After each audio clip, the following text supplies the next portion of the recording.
मेरे साथ निकालिए, 2-3 आयतें पढ़ेंगे, फिर हम ऐसी 2-3 आयतें पढ़ के आगे बढ़ते जाएंगे। पहला सलातीन उसका 19 बाब 1 से 19 आयत है, लेकिन हम पहली 3 आयतें पढ़ेंगे और देखेंगे क्या है। पहला सलातीन, फर्स्ट किंग, पहला राजा, उसका 19 बाब 1 से 19 आयत।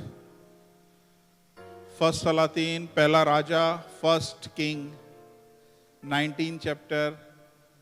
Whole week we meditate on it. 19 chapter, verse 1 to 19. Hallelujah. अब ध्यान से इधर देखिए, आज खुदा बड़ी स्पेशल बात करने वाला है। और अखीयब ने सब कुछ जो एलिया ने किया था, और ये भी कि उसने सब नबियों को तलवार से कत्ल कर दिया, इज़बेल को बताया। सो इज़बेल ने एलिया के पास एक कासिद रवाना किया और कहला भेजा कि अगर मैं कल इस वक्त तक तेरी जान इनकी जान की तरह ना बना डालूं, तो देवता मुझसे ऐसा ही बल्कि इससे ज्यादा करें। नेक्स्ट, जब उसने ये देखा तो उठकर अपनी जान बचाने को भागा और बेरसबा में जो यहूदा का है आया और अपने खादिम को वहीं छोड़ा। नेक्स्ट, और खुद एक दिन की मंजिल दश्त में निकल गया। ये दश्त कहते हैं विल्डरनेस को, सहरा को। और झाओ के एक पेड़ के नीचे आकर बैठा और अपने लिए मौत मांगी और कहा, बस है, अब तो है खुदावंद, मेरी जान को ले ले, क्योंकि मैं अपने बाप दादा से बेहतर नहीं हूं। हालेलुया। यहीं तक रुकेंगे और इसके बाद हम देखेंगे खुदा इसमें मेरे से आपसे क्या बात कर रहा है। ये एलिया नबी है और मैं समझता हूं कि मैं इसे आयरन मैन का नाम देता हूं।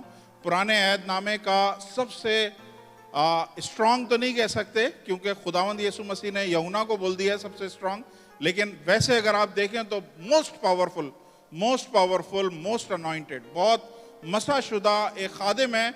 और ये इस आयतों से पहले कुछ बड़े बड़े काम हुए हैं। कौन से बड़े काम हुए हैं कि ये बादशाह के पास गया है, इसी अखीयब के पास, और पिछले बाबों में इसने बोला कि जब तक मैं ना बोलूं आसमान बंद रहेगा, ना ओस पड़ेगी, ना बारिश होगी। और ऐसा ही हुआ। खुदा ने जो उसने अपने मुंह से निकाला था, एग्जैक्टली खुदा ने उसको ऑनर किया।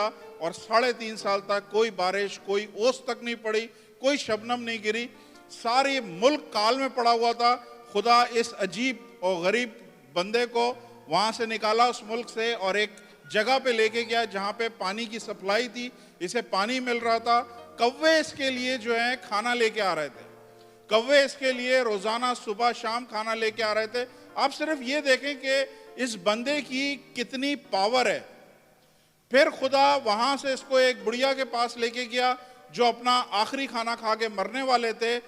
एलिया नबी जब उस घर में गया, उस घर में 3.5 साल तक उसके आटा और उसका तेल खत्म नहीं हुआ। वहीं पे उस बुढ़िया का जो बेटा था उसकी डेथ हुई है, तो एलिया ने उसको जिंदा किया। फिर इसके फौरन बाद एलिया दोबारा आता है इस जगह पे और लोगों को बोलता है कि मैं अब दोबारा से आसमान को खोलने लगा हूं और बारिश होने वाली है। और जब बादशाह आते हैं तो उस टाइम पे वो बादशाह को बोलता है कि तेरे जो देवता हैं, असल में ये बादशाह ने एक गैर माबूद की बेटी से शादी करी है, उसका नाम है इज़बेल, जिसे इंग्लिश में जेज़ेबेल कहते हैं। उससे शादी करी है और ये इस्राएली था, लेकिन उससे शादी करने के बाद इसने उनके देवताओं के मंदिर भी बनाए, उनके देवताओं की पूजा परस्तिश भी करी, जिसकी वजह से इसने ये सब देखा तो इसने ये सारी आफतें इस मुल्क के ऊपर लेके आई। अब जब ये वापस आया है 3.5 साल के बाद, इसने अखीयब को बोला, तुम्हारे जितने भी देवता हैं उनके सारे पुजारियों को, सारे प्रॉफिट्स को तुम लेके मेरे सामने आओ और हम एक चैलेंज करेंगे और हम देखेंगे कि हम 2 बैल तैयार करते हैं। 2 बैल मतलब 2 जो भैंसे होते हैं, उसको काट के उसको स्लॉटर करके हम 2 जगह तैयार करते हैं, और जिसका देवता आसमान से आग बरसाएगा वो सच्चा परमेश्वर है। और वो 850 प्रॉफिट थे, वो 850 प्रॉफिट दुआ करते रहे और मांगते रहे, सुबह से शाम तक हो गई, लेकिन कोई आग आसमान से नहीं बरसी। फिर एलिया ने दुआ करी और आसमान से आग बरसी, और वो जितनी भी उसने कुर्बानी वहां पे रखी थी, वो सारी उस आग ने चट कर ली। ये मैं बता रहा हूं कि इसकी पावर है। फिर इसके फौरन बाद इसने वही 3.5 साल के बाद जो आसमान बंद किया था, आसमान खोला और मूसलाधार बारिश हुई, जबरदस्त बारिश हुई। इतनी बारिश हुई, उसने किंग को बोला कि तू भाग जाए यहां से, नहीं तो पानी तेरे को डुबो देगा, इतनी बारिश होने वाली है। अब मैं सिर्फ आप सबसे ये पूछना चाह रहा हूं कि आपको समझ आ रहा है कि ये बंदे की पावर क्या है? ये चलता फिरता इस जमीन पे ये खुदा की पावर को डिस्प्ले कर रहा है, खुदा की पावर को दुनिया के सामने बता रहा है। जो बोल रहा है वो हो रहा है। मुर्दों को जिंदा कर रहा है, आसमान से आग नाजिल कर रहा है, आसमान से बारिश नाजिल कर रहा है, जो कुछ इसका दिल चाहता है कर रहा है। और ऐसा जबरदस्त, जिसको खुदा पे इतना भरोसा हो और खुदा को भी जिस शख्स पे इतना भरोसा हो कि जो वो बोले खुदा उसकी बात फौरन पूरी करता है, ऐसा बंदा हुआ क्या कि जब उसने 850 प्रॉफिटों को कत्ल किया, उसके बाद वो जो अखियब बादशाह था उसने अपनी बीवी को बताया और उसकी बीवी ने ये सब बातें जब सुनी तो उसकी बीवी ने एक मैसेज उसको पहुंचाया एलिया को। और मैसेज क्या था कि कल इतने बजे ठीक इस टाइम पे मैं वो तेरे साथ करूंगी जो तूने मेरे 850 पुजारियों के साथ किया है, 850 प्रॉफिट के साथ किया है। मतलब कल इतने बजे तेरा काम तमाम। ये बंदा जिसके साथ खुदा उठता बैठता चलता फिरता है, बाइबल बताती है कि ये इतना ज्यादा मायूस हो गया, ये इस चीज को देख के इतना ज्यादा डर गया, इतना खौफजदा हो गया। मुझे सिर्फ एक बात आपसे पूछनी है कि एजेबेल जो उसकी बीवी है, उसने क्या चीज भेजी है? उसने सिर्फ मैसेज भेजा है। उसने आके उसको थप्पड़ नहीं मारा, उसने आके उसे तलवार नहीं मारी, उसको बंदूक से गोली नहीं मारी, कुछ भी नहीं किया है। उसने सिर्फ एक मैसेज भेजा है। और मैसेज क्या था? कल ठीक इस टाइम पे तेरे साथ मैं वो करूंगी जो तूने मेरे नबियों के साथ किया है। यानी एक धमकी उस औरत ने एलिया को भेजी, एक धमकी भेजी है। आज मैं आपसे पूछना चाहता हूं, धमकी होती क्या है? कभी आपने सोचा है? हिंदी में कहते हैं चेतावनी, और धमकी भी समझते होंगे जो हिंदी वाले लोग हैं। इंग्लिश में थ्रेट बोलते हैं। तो धमकी कहते किसे हैं? कभी आपने इस पर गौर किया है? धमकी ये चीज होती है कि अगर तुमने सही से काम नहीं किया इस कंपनी में, अगले महीने तुम्हारी नौकरी खत्म। यानी आपको एक बात बताई जा रही है कि कुछ दिनों के बाद आपके साथ ऐसा होगा। वो अभी नहीं हुआ है, कुछ दिनों के बाद ऐसा आपके साथ होगा। अगर आपने ये पुलिस केस वापस नहीं लिया तो मेरे लोग तुम्हारे बच्चों को गोली मार देंगे। क्या है? धमकी। मैसेज दिया है कि अगर तुमने ऐसा नहीं किया तो अगले दिनों में मेरे लोग तुम्हारे बच्चों को गोली मार देंगे। यानी मारा कुछ नहीं है, लेकिन सिर्फ क्या दिया है? मैसेज दिया है। सिर्फ एक धमकी को रिलीज किया है कि चीज अभी हुई नहीं है लेकिन हो सकती है। समझ आ रही है? कितने लोग समझ पा रहे हैं? तो धमकी ये चीज होती है कि आपको वो चीज अभी मिली नहीं है, वो चीज आपके साथ वाकया नहीं हुई है, लेकिन उस चीज का मैसेज आपके पास आ गया है कि अगर ऐसा हुआ, सारी कोरोना की वजह से कंपनियां बंद हो रही हैं, तो हो सकता है इस कंपनी के भी लोग आहिस्ता आहिस्ता फारिग कर दिए जाएं और आपका भी नंबर है। और मैंने लिस्ट देख के आया हूं, आपका भी नंबर है। अब जैसे ही आपने ये सुना, आपको क्या फीलिंग हुई कि एक धमकी मेरे पास आई है कि कुछ दिनों के बाद मेरी भी जॉब यहां से जा रही है। हालेलुया। समझ आ रही है? ये है धमकी। धमकी का मतलब दूसरे अल्फाजों में एक मैसेज है जो आप तक आता है, लेकिन वो मैसेज हुआ नहीं है, होने वाला है। होगा या नहीं होगा ये तो वक्त बताएगा, लेकिन जिसने भी वो धमकी भेजी है उसने ये मैसेज इस तरह भेजा है कि अगर ऐसा हुआ तो अगले टाइम पे ऐसा होगा जो मैं करना चाहता हूं। हालेलुया। अब मुझे बताएं, ये शख्स जिसके साथ खुदा उठ रहा है, बैठ रहा है, चल रहा है, फिर रहा है, आसमानों को बंद कर रहा है, आसमानों को खोल रहा है, आग नाजिल कर रहा है, पानी बरसा रहा है, सब कुछ कर रहा है, मुर्दों को जिंदा कर रहा है, सब कुछ कर रहा है, क्या यहां पे आपको लग रहा है इसका ये कोई ईमान में कमजोर आदमी है? नहीं। आप इसके ईमान को तो चैलेंज ही नहीं कर सकते। मैं और आप कोई चैलेंज नहीं कर सकते एलिया के ईमान को, कि जो मुर्दों को जिंदा कर रहा है, आसमानों को बंद कर रहा है। ईमान की कमजोरी यहां पे नहीं है। फिर यह हो सकता है कि कोई दुष्ट आत्मा ने, कोई बुरी आत्मा ने इसके ऊपर कंट्रोल कर लिया है, कोई इब्लीस ने इसके ऊपर कंट्रोल कर लिया है। यह भी मैं नहीं मान सकता, क्योंकि ऐसा बड़ा प्रॉफिट, ऐसा बड़ा खुदा का खादिम, इब्लीस की कुव्वत है तो वैसे ही से कई गुना दूर रहती है। ऐसा भी नहीं हो सकता। फिर तीसरी चीज ये हो सकती है कि शायद कैरेक्टर का कुछ गड़बड़ हो इसके अंदर, कैरेक्टर का कहीं कहीं लूज हो, लेकिन पूरी बाइबल में नजर नहीं आता कि ये कैरेक्टर के हवाले से भी कहीं पे लूज था। तीनों चीजें इसमें ऐसी नहीं है जिसको हम सोच सकें कि यार ये वजह है इसलिए ऐसा हुआ। आज मैं आपको बता रहा हूं कि धमकी क्या चीज होती है। धमकी एक ऐसी चीज है जिससे कोई खुदा का खादिम हो, चाहे प्रॉफिट हो, चाहे कोई भी हो, हम लोग कहीं ना कहीं जब उस धमकी को लेते हैं तो हम उसके खौफ में आ जाते हैं, हम उसके डर में रहने लग जाते हैं। और धमकी क्या है? एक मैसेज है। धमकी क्या है? एक मैसेज है। कहां से आया है? इजाबेल। इजाबेल कौन है? ये पुजारी की बेटी है, और इसे बाइबल में एक इजाबेल स्पिरिट के नाम से भी बोला गया, यानी ये प्योरली इब्लीस है। इब्लीस मैसेज भेजता है, इब्लीस एक मैसेज भेजता है कि कल फला टाइम पे ये तुम्हारे साथ मैं करने वाला हूं। आज मैं आप में से बहुत सारों को बोल रहा हूं, देखें ये शख्स खुदा का खादिम था, और ये सब कुछ करने के बावजूद ये डर गया, ये घबरा गया,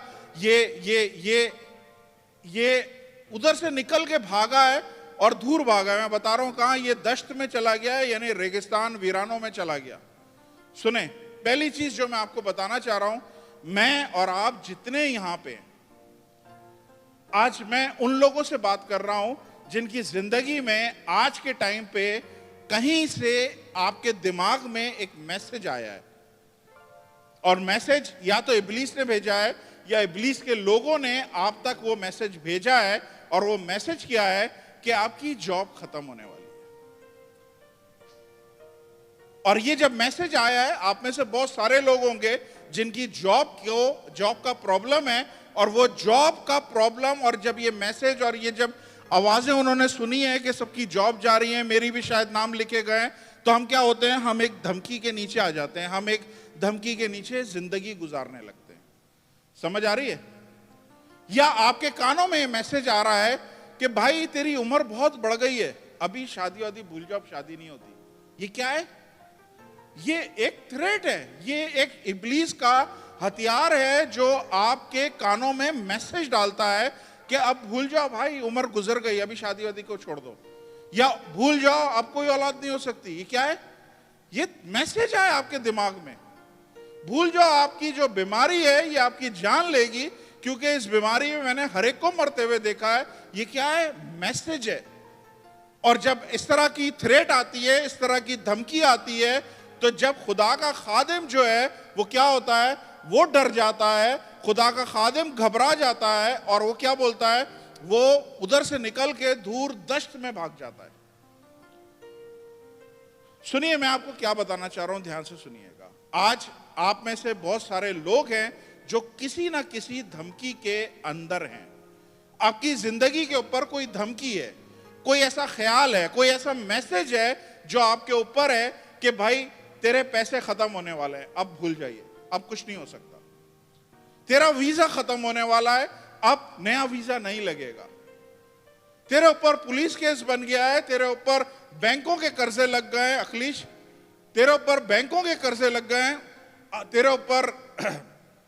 तेरे ऊपर लोग तेरे पीछे पड़े हुए हैं। ये सारी चीजें जब हमारे दिमागों में आती है ना, तो हम क्या होते हैं? हम घबराना शुरू कर देते हैं, हम उस खौफ के नीचे जिंदगी गुजारने लगते हैं। और आज हमें क्या नजर आ रहा है कि खुदा का खादिम जो इतना बड़ा सूरमा है, उसकी भी जिंदगी में एक धमकी आई है। और जब धमकी आई है तो बाइबल क्या बताती है? सबसे पहले इसने क्या किया? इसने अपने आप को सबसे अलग किया। ये चाहता तो उसी बुढ़िया के पास जा सकता था जिसके बेटे को इसने जिंदा किया, जिसके साथ 3 साल गुजारे। ये जाता तो किसी और के यहां भी रह लेता, लेकिन पहला काम इसने क्या किया? इसने अपने आप को अलग किया और एक वीराने में चला गया। कहां पे चला गया? एक वीराने में चला गया। वीराने में कौन है? वीराने में कोई नहीं है जो उससे बात करे। पहला जो इब्लीस का अटैक आप लोगों के लिए होता है जब हम किसी धमकी के नीचे रहते हैं। कितने लोग हैं जिनके ऊपर इस वक्त कोई ना कोई धमकी है? बच्चों की स्कूल की फीस अभी तक भरी नहीं है, रेंट अभी तक तुमने दिया नहीं है, वो घर से निकाल देंगे। ये तो यहाँ पे कॉमन है हमारे यहाँ। नौकरी चली जाएगी, कोरोना हो जाएगा, आपका वीजा नहीं लगेगा, आपका वीजा रिन्यू नहीं होगा आपके ऊपर। ये सारी चीजें क्या है? ये एक धमकी की तरह है। या तुम्हारी शादी टूट रही है, या तुम्हारी शादी में प्रॉब्लम चल रही है, या ये टूट जाएगी। क्या है? चीजें धमकी की तरह है जो हमारे ऊपर है। और जब हमारे ऊपर कोई भी धमकी आती है तो पहला खुदा के खादिम ने काम किया है, अपने आप को दूर किया है और कहां चला गया? एक वीराने में चला गया, दश्त में चला गया, वीराने में चला गया। वीराने में क्या है? सुने, बाइबल में खुदावंद यीशु मसीह ने बताया है, जब कोई दुष्ट आत्मा, कोई बदरू निकलती है किसी जिस्म में से, तो वो कहां पे जाती है? सूखे मुकामों पे। सूखे मुकाम कौन से हैं? वीराने, डेजर्ट। डेजर्ट क्या है? सूखा है, सहरा सूखा है। तो सहरा में जब डेजर्ट होता है, जब सूखी जगह होती है, तो वहां पे पहले ही से कौन बैठे हुए हैं? इब्लीस की कुव्वतें उस सूखे मुकामों पे बैठी हुई हैं। और जब धमकी के नीचे हम लोग आते हैं तो हम लोग ऑटोमेटिक किधर भागते हैं? उन जगहों पे भागते हैं जहां पे ड्राइनेस है, जहां पे सूखापन है, जहां पे आप लोगों के साथ शामिल नहीं है, जहां पे आप लोग आपके आसपास नहीं है। अब सुने मैं आपको क्या बोल रहा हूं। आज आपने अपनी जिंदगी में अपने आप को चेक करना है, अपने पास रहने वाले को चेक करना है। कोई ऐसा तो नहीं है आपके घर में जो अचानक बड़ा हंसता बोलता था, खिलखिलाता था, बातें करता था, अचानक से गुमसुम हो गया, अचानक से चुप लग गई है उसको, अचानक से वो खामोश हो गया। क्या हो गया है? इसका मतलब है कोई चीज है जो उसको डिस्टर्ब कर रही है। वो बोल नहीं रहा है या वो बोल नहीं रही है, लेकिन उसने अपने आप को अलग कर लिया। और जब कोई अपने आप को अलग करे, लोगों की गैदरिंग से अपने आप को निकाल ले, मजमे में रहते हुए वो अपने आप को ऐसा लगे जैसे मैं अभी भी अकेले ही हूं, मैं अकेले ही खड़ा हुआ हूं, अकेले ही था मैं, आपको गैदरिंग का फर्क ही ना पड़े, आपको अकेला रहना पसंद हो। बहुत सारे हमारे चर्च के लोग ऐसे हैं जिनको अकेला रहना पसंद है, जो मिंगल होना पसंद नहीं करते हैं। शायद उनको स्टेटस का इशू है, चाहे वो शायद हो सकता है अच्छा कमाते हैं, या हो सकता है उनका कोई अच्छा बड़ा नाम है, वो हर एक से मिलना पसंद नहीं करते, वो अपने आप को अलग रखना चाहते हैं। जब आप अपने आप को किसी भी सबब से अलग रखेंगे ना, मैं आपको बता रहा हूं, इब्लीस आपसे बात करेगा। फिर आपको खुदा की आवाज कानों में नहीं आएगी, क्योंकि सूखी जगह पे, जहां पे बेयाबान है, जहां पे खुश्क जगह है, वहां पे कोई और नहीं मिलेगा। वहां पे सिर्फ इब्लीस की कुव्वतें होती हैं जो निकलती हैं और वहां पे जाके रुकती हैं। वो तो आपने बड़े ध्यान से अपने आसपास, अपने बच्चों को, अपनी बीवी को, अपने बहन भाइयों को नोट करना है। यार अचानक इसको चुप क्यों लग गई है? क्या हो गया? क्या वजह है ये एकदम से चुप हो गया? ये क्या वजह है कि अब ये पहले जैसा नहीं? आपको अक्सर हमने देखा होगा इस तरह की फीलिंग कि पहले कोई खिलखिलाता था, हंसता था, अभी एकदम से चुप लग गई है। तो जब इस तरह की आपको नजर आए, किसी को चुप लग गई है, कोई अकेला हो गया है, इसका मतलब है वो दिमाग में वो एक अपने सर्किट में है, वो एक अपने ख्यालात की दुनिया में भरा हुआ है, और शैतान उसको मैसेज पे मैसेज भेजे जा रहा है, मैसेज पे मैसेज भेजे जा रहा है कि ये हो जाएगा, ये हो जाएगा, और वो किसी से डिस्कस नहीं कर रहा, क्योंकि कहां पे बैठा हुआ है? खुश्क मुकामों में बैठा है, सबसे अपने आप को अलग कर लिया है। बेशुमार हमारे घरों में ऐसे केसेस मिलेंगे, बहन भाई, बेटे बेटियां आपको मिलेंगे जिनका मिजाज होता है ऐसा, लड़ाई हो गई बस अलग, 3 दिन तक आपको वो शक्ल नहीं दिखाएंगे, आपको मुंह नहीं दिखाएंगे, आपसे बात नहीं करेंगे। इसका मतलब क्या है? बहुत डेंजरस है। खुदावन ने बोला है तुम्हारी लड़ाई सूरज के गुरूब होते ही खत्म हो जानी चाहिए, क्योंकि उसके बाद शैतान काम शुरू करता है। तो अकेले ना रहो। खुदावंद यीशु मसीह ने बोला है इसलिए अच्छा नहीं है मर्द का अकेले रहना। इधर लिखा है मर्द का अकेले रहना, क्यों अच्छा नहीं है? लेकिन इंग्लिश की बाइबल में देखेंगे, it is not good to live man alone. Man एम जो मैन लिखा हुआ है, वो जब अगर आप इंग्लिश के उसमें जाएंगे तो उस टाइम पे हव्वा को नहीं बनाया था, औरत को नहीं बनाया था, मैन में ही वुमेन में थी। यानी जब खुदा ने देखा आदम अकेला है, तो खुदा ने क्या बोला, ये अच्छा नहीं है कि आदम अकेला रहे, यानी ये अच्छा नहीं है कि ये आदम जिसके अंदर औरत है, चाहे आदम है चाहे औरत है, ये अच्छा नहीं है कि अकेला रहे। मिक्स होना चाहिए, आपको मिंगल होना चाहिए। जब आपके जहन में ऐसी धमकियां आए, लोगों से डिस्कस करें, यार क्या इसका सोल्यूशन है, क्या हो सकता है, ऐसा मेरे साथ हुआ है, मुझे ऐसा मैसेज आया है, क्या वाकई कोरोना का कोई इलाज नहीं है, क्या वाकई अगर जिस पे केसेस पड़ जाए इस मुल्क में उसका कोई सोल्यूशन नहीं, हजारों सोल्यूशन है। आपको अकेले ले जाने का मकसद ही शैतान का ये है कि वो आपको तबाह और बर्बाद करना चाहता है, इसलिए वो आपको दूर लेके गया है। बाइबल बताती है कि बाहर जाके जब ये गया तो इसने क्या लिखा है, एक पेड़ के नीचे बैठा और अपने लिए क्या मांगी है, मौत मांगी है। ये सुसाइडल थॉट है, आत्महत्या के ख्यालात। जब हम बहुत ज्यादा डिस्टर्ब होते हैं, जब हम बहुत ज्यादा, मैं आपको बता रहा हूं मेरी जिंदगी में एक टाइम ऐसा आया था जब बहुत ज्यादा मुश्किलें थी, बहुत ज्यादा प्रेशर था, बहुत सालों की बात नहीं है, कुछ सालों की। मुझे लगा यार आसान हल ये है, खुदकुशी कर लो, this is the best way. क्योंकि वो बड़े बड़े पहाड़, वो बड़े बड़े चैलेंज, वो बड़े बड़ी मुश्किलें जो मेरे सामने खड़ी हुई थी, मुझे नहीं लग रहा था मैं किस तरह से, मेरी कुम्मक कहां से आएगी, मैं अपनी आंखें इन पहाड़ों की तरफ उठाऊंगा, मेरी कुम्मक कहां से आएगी, मुझे बिल्कुल आइडिया नहीं था। तो मेरे दिल में आया आसान चीज ये कि सुसाइड कर लो, सुसाइडल थॉट, खुदकुशी के ख्यालात। मैं आज आपको बोल रहा हूं, अगर आप में से कोई भी यहां पे बैठा है, प्लीज अगर कहीं पे भी जहन में कोई एक ख्याल किसी ने, शैतान ने आपके कानों में भेजा है, तेरा केस मुक गया, खत्म, अब तू नहीं कुछ कर सकता, मर जा तू। अगर आपको लगता है आपके चैलेंजेस बहुत बड़े हैं, आपको लगता है आपकी मुश्किलें बहुत बड़ी हैं और मैं ये सब चीजें फेस नहीं कर सकता, मैं इन सब चीजों को सह नहीं सकता, मैं सारी परेशानियों को मैं सह नहीं सकता, इससे अच्छा है मैं मर जाऊं। इसने बोला इससे अच्छा है मैं मर जाऊं। खुदा आज स्पेशली उन लोगों से बात कर रहा है जो किसी धमकी के नीचे रह रहे हैं, जिनके जहन में, जिनके ख्यालात में किसी ने मैसेज भेजा हुआ है कि अब तू जिंदा नहीं रह सकता, अब तुझे मर जाना चाहिए, ये सारे मसले तू हल नहीं कर सकता।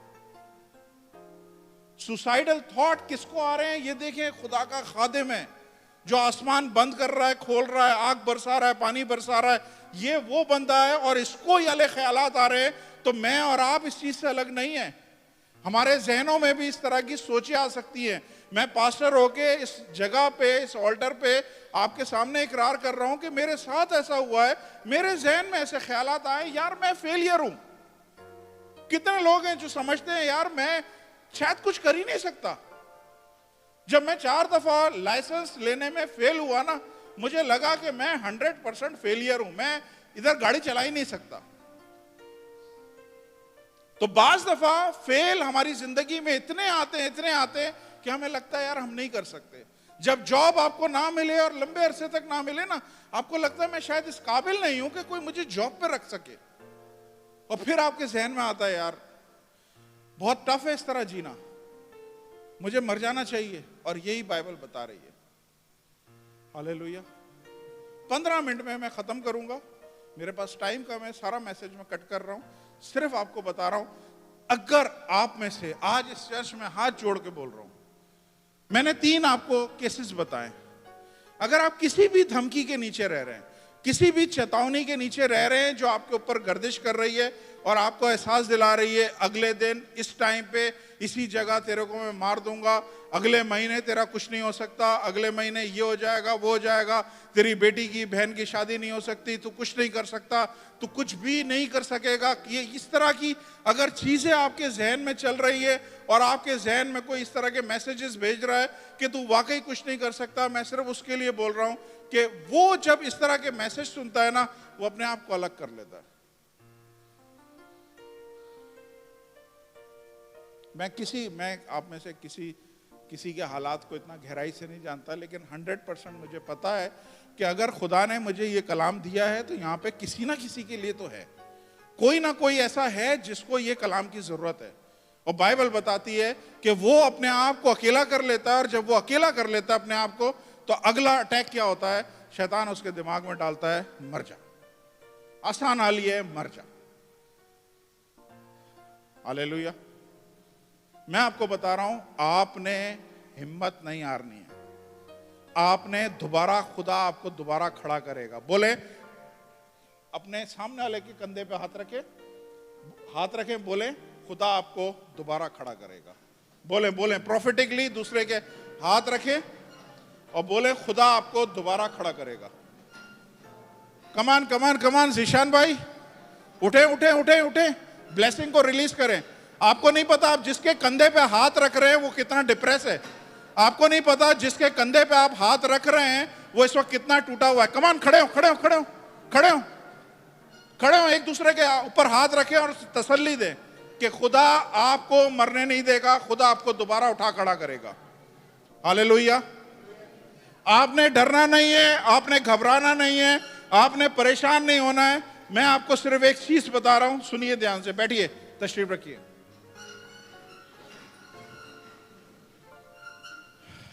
आगे पढ़ेंगे, आगे पढ़ें, लेट्स गो फॉरवर्ड। और वो जाओगे, पेड़ के नीचे लेटा और सो गया, और देखो एक फरिश्ता ने उसे छुआ और गो बैक। फरिश्ते ने उसे छुआ और उससे कहा उठ और खा। कहां से खा? खाना कहां से आ गया? Okay, next. उसने जो निगाह की तो क्या देखा कि उसके सराहने अंगारों पर पकी हुई एक रोटी और पानी की एक सुराही धरी हुई है। सो वो खा पी कर लेट गया। सुने, पहली चीज आपको पता है, खुदावंद यीशु मसीह ने शागिर्द एक दफा शिकार पे गए थे। अभी मैंने पिछले हफ्ते ही प्रीच किया है। शिकार पे गए थे, रात भर उन्होंने शिकार किया, कुछ भी नहीं आया। फिर खुदावंद यीशु मसीह उनकी कश्ती में गए, उन्होंने बोला गहरे में लेके जा, फला जगह पे जाल डाल, और फला जगह पे जब जाल डाला तो वो बहुत बड़ा मछलियों का गोल लेके आ गए। ये पहला वाकया था। इसके बाद जब खुदावंद यीशु मसीह ने सलीब ले ली, सलीब के बाद वो जी उठे। जी उठने के बाद खुदावंद यीशु मसीह अपने शागिर्दों को ढूंढ रहे थे, तो शागिर्द दोबारा से शिकार पे चले गए थे।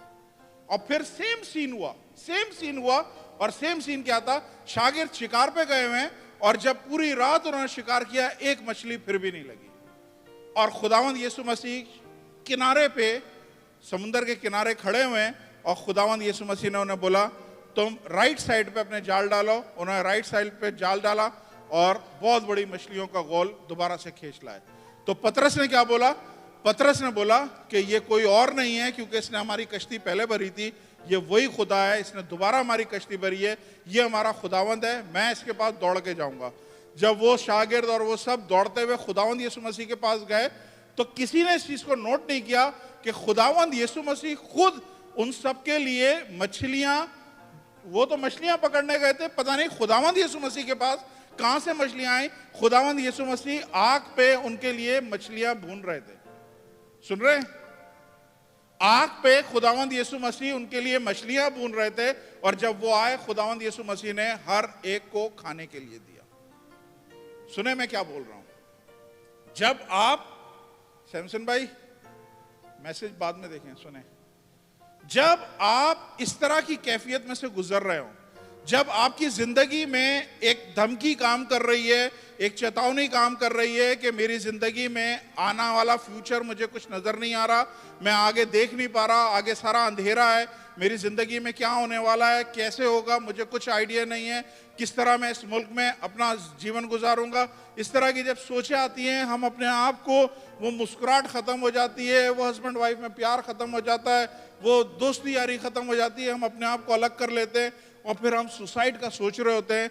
और मैं आपको क्या बोल रहा हूं, जब आप आज अगर यहाँ पे बैठे हुए इस तरह के ख्याल में, तो मैंने आपको क्या मिसाल दी है, वो शागिर्द वहां पे जो बैठे हुए थे, वो क्या थे? मछलियां ढूंढ रहे थे, और खुदावंद के पास मछलियां थी, और खुदावंद उनके लिए मछलियों को भून रहा था, खुदावंद उनके लिए मछलियां पका रहा था।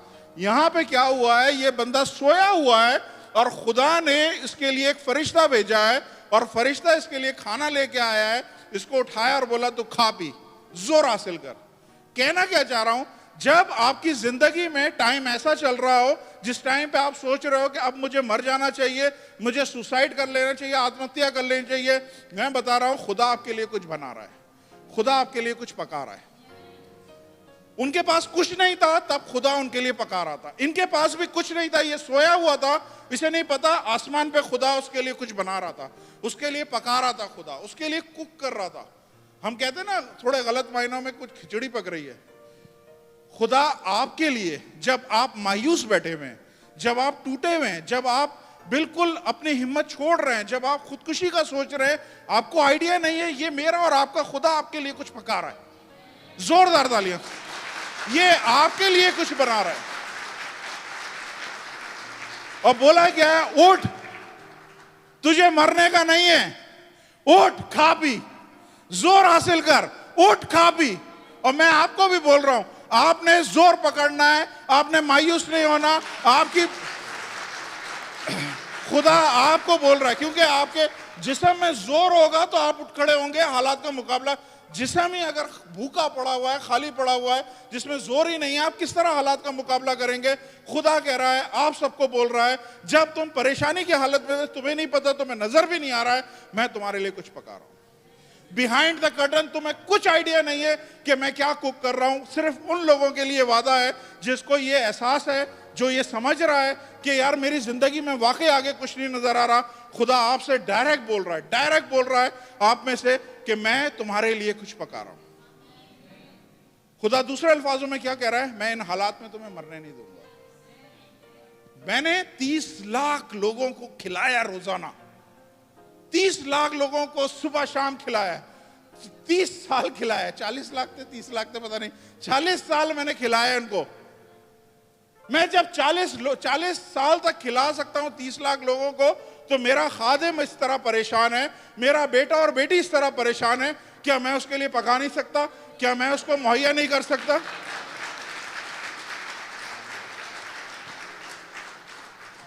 आगे पढ़िएगा। वो इतना थका हुआ था, एक दफा खाया और फिर सो गया। फिर खुदावंद के फरिश्ते ने दोबारा फिर आया और उसे छुआ और कहा, उठ और खा, और ये सफर तेरे लिए बहुत बड़ा है। पहली चीज जो मैं आपको बोलना चाहता हूं, खुदा के फरिश्ते को मिस नहीं करें। खुदा अपना फरिश्ता आपकी जिंदगी में भेजेगा।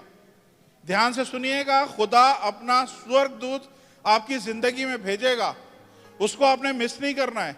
और वो स्वर्गदूत परों के साथ नहीं आएगा। स्वर्गदूत मेरे और आपकी तरह इंसान होगा, कोई भाई होगा, कोई बहन होगी, और वो खुदा आपके लिए भेजेगा जो आपको खिलाएगा, आपको जोर बख्शेगा, आपको हिम्मत देगा। फिक्र नहीं करो, सब ठीक हो जाएगा, सारे हालात ठीक हो जाएंगे, मेरी कंपनी में जॉब आई है, मैं बात करता हूं, इस तरह का आपको दोबारा से हिम्मत दिलाएगा। हालेलुया। हमारी एक बहन है, आज नहीं आई, वो मुस्लिम चर्च में आती है।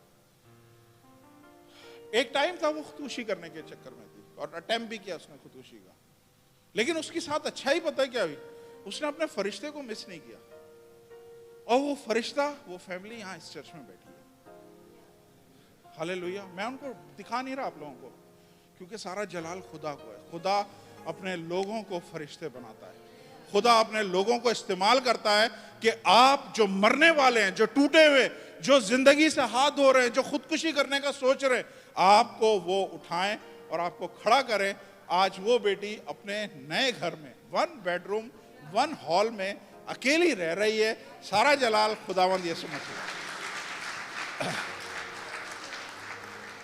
और खुदा आज आपसे भी बोल रहा है, डोंट मिस योर एंजल।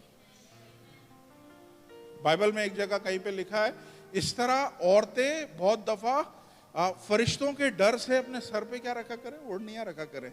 ऐसा लिखा है ना कहीं पे, फरिश्तों के खौफ से अपने लिए। इसका मतलब ये है, फरिश्ते किसी भी तरह से आपकी जिंदगी में आ सकते हैं।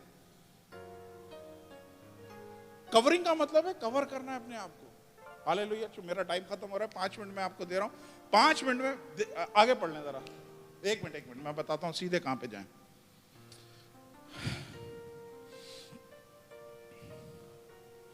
15 ऐसे पढ़े, 15। खुदावंद ने उसे फरमाया, तो अपने रास्ते को लौटकर दमिश्क के बियाबान में जा, और जब तू वहां पहुंचे तो तुझे हिजायल को मसा करके आराम का बादशाह बनाना है। कहां का है ये है वो सीरिया का बादशाह। किसको मसा करना है? यही बंदा, जो यही हवाला है। इसमें 2 आयतें 4 आयतें नीचे जाएंगे तो यहां पे खुदा बोल रहा है कि नहीं, अभी मरने का नहीं, अभी तेरे ऊपर काम रखे हुए हैं, अभी तेरे लिए बहुत सारे काम मैंने रखे हैं।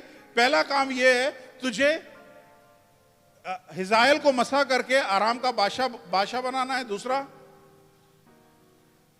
नेक्स्ट, और निमसी के बेटे याहू को मसा करके इसराइल का बादशाह हो, और एबल महुला को अलीशा कत्ल कर डालेगा। नहीं, ये गलत लिखा हुआ है, मैं यहां से पढ़ता हूं, सुनिए।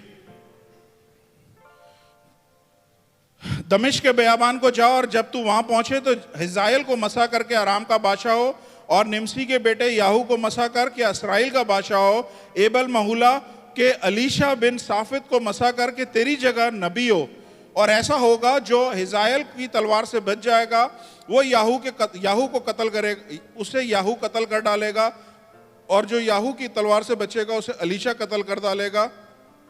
ठीक है, क्या मैं बोलना क्या चाह रहा हूं, ध्यान से सुनिए। इसकी कैफियत आपने देखी है, इसके सारे सिम्टम्स आपने देखे, किस तरह से ये मायूस बैठा हुआ है। खुदा क्या बोल रहा है, तू लेने वाला नहीं होगा। इस हालत में भी जब सारी चीजें तेरे खिलाफ चल रही हैं, बहुत सारे लोग जो लेना चाहते हैं प्रोफेटिक वर्ड ले लें, ध्यान से, नबूवती कलाम मैं दे रहा हूं, अगर आप लेना चाहते हैं इसे रिसीव करें। खुदा क्या बोल रहा है, इन हालात में जब तू खुदकुशी का सोच रहा है, इन हालात में जब तेरे पास कुछ भी नहीं है, इन हालात में जब सारी चीजें तेरे अगेंस्ट में जा रही हैं और तुझे लग रहा है तेरे आगे कोई फ्यूचर नहीं है, मैं तेरे को बोल रहा हूं अभी इसी वक्त खुदा बोल रहा है कि तू फिर भी देने वाला होगा, लेने वाला नहीं होगा। और दे क्या रहा है, तू बादशाहों को मसा करेगा, तू नबियों को मसा करेगा। इन हालात में क्या आप सोच सकते हैं, जब आपको खुद पैसों की जरूरत है, जब आपको खुद रोटी की जरूरत है, जब आपको खुद रेंट की जरूरत है, आपको फीसेस की जरूरत है, आपको वीजे की जरूरत है, आप कह रहे हैं मेरा हाथ जो है फैला हुआ है, ये हाथ कैसे, खुदा बोल रहा है ये हाथ ऐसे नहीं रहेगा, ऐसे रहेगा, और आम लोगों को नहीं बल्कि बादशाहों को तू मसा करेगा, तू बादशाहों को मसा करेगा, एक भी नहीं, दो बादशाहों को तू मसा करेगा, तू प्रॉफिटों को मसा करेगा। ये खुदा का वादा है। आप सबसे हिम्मत नहीं हारें, जो जिसने रिसीव किया वो अपनी जगह पे खड़े हो जाए। मैं दुआ करता हूं और मैं पास्टर अदनान के हवाले करता हूं। ला शंबोरे सखा मारो सेखे खोला बारा बा शंथोरे बे शेखे मंथोरा बा लोखोरोबो सेखे मारा शिबा हलाबारा शखा बारा मासोकी। मेरे पास टाइम नहीं है, लेकिन मैं फिर भी 2 मिनट ले सकता हूं। अगर आप में से कोई शर्माए नहीं और ये सोचता है कि हाँ मेरी ज़िंदगी इस वक्त एलिया नबी की तरह हालात से गुजर रही है और मेरे जहन में भी खुदकुशी के ख्याल आ रहे हैं, मैंने भी अपने आप को अलग कर लिया है, मैं भी किसी से मिल नहीं रहा हूँ, मैं भी किसी से बात नहीं कर रहा हूँ, अलग कर लिया, और मेरे जहन में मुस्तकिल इस तरह के ख्यालात आ रहे हैं, ऐसा होगा, ऐसा होगा, ऐसा होगा। मैं सिर्फ उस भाई या बहन को चाहूँगा कि वो सामने आ जाए, क्योंकि खुदा आज उसको डिलीवर करना चाहता है, खुदा आज उसको आज़ाद करना चाहता है। मैंने उस पर हाथ रखना है और उसके लिए दुआ करनी है। शर्माने की ज़रूरत नहीं है। अगर आप शर्माएंगे आप अपनी ब्लेसिंग को मिस करेंगे। ये कलाम यहाँ पे किसी के लिए तो है, सबके लिए नहीं है, लेकिन किसी के लिए तो है। जिसके लिए भी है वो अपने आप को ये नहीं समझे कि वो फेलियर है, वो शर्माए नहीं। मैं फिर बता रहा हूं, हमारे पाकिस्तानियों का, इंडियंस का प्रॉब्लम ये है कि हम राइट लेफ्ट देखते हैं और सोचते हैं यार ये मेरे बारे में क्या सोचेगा, ये मेरे बारे में क्या, अरे वो आपको खाने को नहीं दे रहा, वो आपको शेल्टर नहीं दे रहा, वो आपको वीजा नहीं दे रहा, वो आपको सैलरी नहीं दे रहा, वो देने वाला वो है जो ऊपर बैठा हुआ है, वो जिसने एलिया को मसा किया, वो जिसने एलिया को एम्पावर किया है, वो जिसने एलिया को इस्तेमाल किया है कि बादशाहों को मसा करे, वो खुदा आज यहाँ पे है और वो आप लोगों को छूना चाहता है। Hallelujah, hallelujah, praise the Lord, praise the Lord, praise the Lord. अपने हाथ इनकी तरफ बढ़ाएं, जो मिस कर गए। खुदावंद आसमानी बाप, यीशु के नाम से खुदावंद, जब मैं इन लोगों को छू रहा हूँ खुदावंद, ये मैं नहीं बल्कि आपका हाथ इनको छू रहा है और खुदावंद इनको तकवीयत, हिम्मत दे रहा है। सारे खुदावंद खुदकुशी के, आत्महत्या के, सुसाइडल थॉट यीशु के नाम से मैं बांधता हूं और खुदावंद इनकी जिंदगी में खुदावंद खूबसूरत दिनों को मैं फूंकता हूं। यीशु के नाम से आने वाला टाइम बड़ा ही खूबसूरत है खुदावंद। ये लोग खुदावंद है बाप, ये कर्ज लेने वाले नहीं होंगे बल्कि ये आगे देने वाले होंगे।